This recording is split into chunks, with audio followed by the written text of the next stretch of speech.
Assalamualaikum warahmatullahi wabarakatuh. Yang terhormat adik-adik sekalian dan saudara-saudara yang sangat berbahagia, kita berada di rumah asal muasalnya Setia Hati Terapi. Tapi tidak baik kalau kita tidak berbicara bagaimana kok kena Esa Terapi secara begini.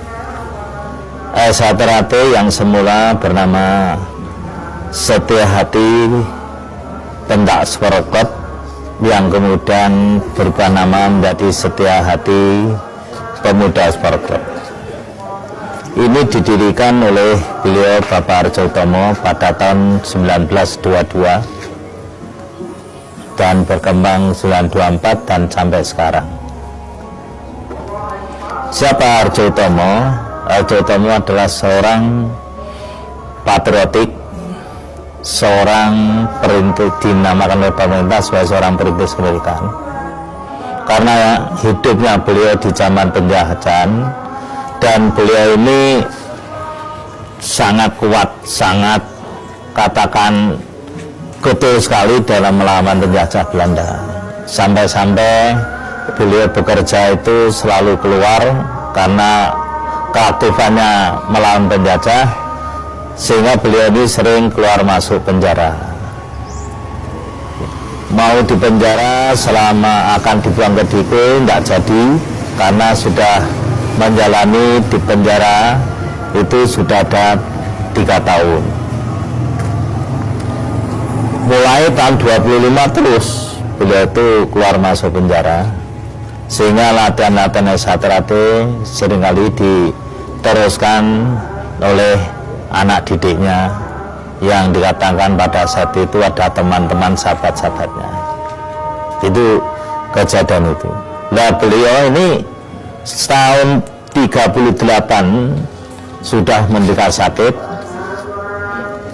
ibaratnya sudah tidak bisa melatih, tapi anak didiknya, sahabatnya, temannya itu sangat setia dan meneruskan pendidikan itu. Tahun 42 waktu Jepang masuk,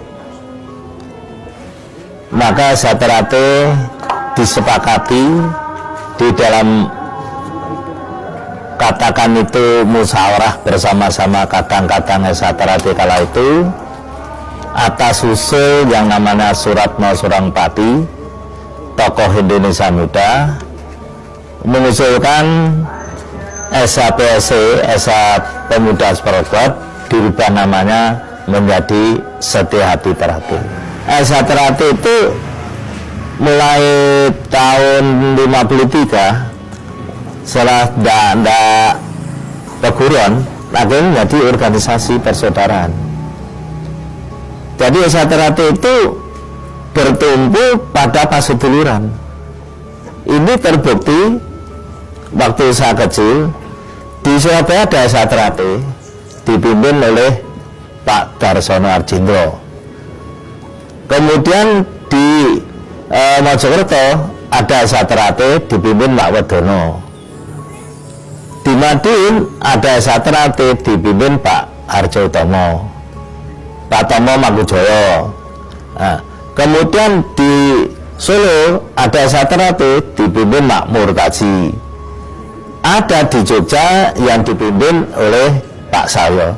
Ini tidak ada hitam di atas putih sebagai hitam, tapi tujuan utamanya sama, untuk didik, menjadikan manusia betul-betul tak dan tak salah. Bagaimana mencapai ini? Ya, melalui pencaksilat. Melalui pencaksilat, ternyata pencaksilat identik pendekar. Pendekar itu identik orang yang selalu membela kaum yang lemah. Kalau penjajah, melawan penjajah. Kalau gitu Esa Terapi baik. Loh, terus ilmunya apa? Ilmunya mengenal jati dirinya sendiri. Karena setelah mengenal jati dirinya sendiri, kita tidak akan sulit mengenal orang lain. Karena orang mengenal jati diri berarti harus mengakui kelebihan dan kekurangannya. Nah, berarti persaudaraan itu menjadi rangkaian antara Satrate sebagai cabang. Iya, hubungannya. Jadi saya dengan Surabaya, saya dengan Jakarta, saya merasa tidak lebih. Hanya ada rasa saling menghormati.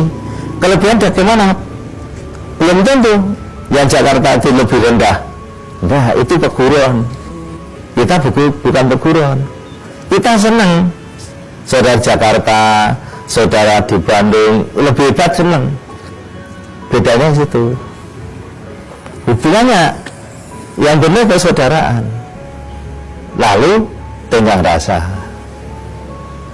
Hormat menghormati, itu yang jadi. Pak, kembali ke rumah ini, bahwa harapan Bapak terhadap warga Setiati ke depannya dengan apa? Adanya rumah ini, Pak. Harapan Bapak apa, Pak?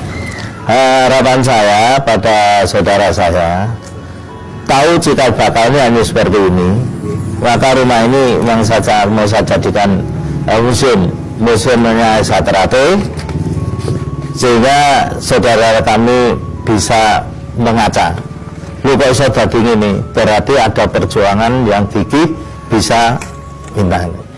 Dan bangunan yang sekarang ada di Satrate itu tidak ada melibatkan satu orang, dua orang dan minta bantuan dari pemerintah dan enggak.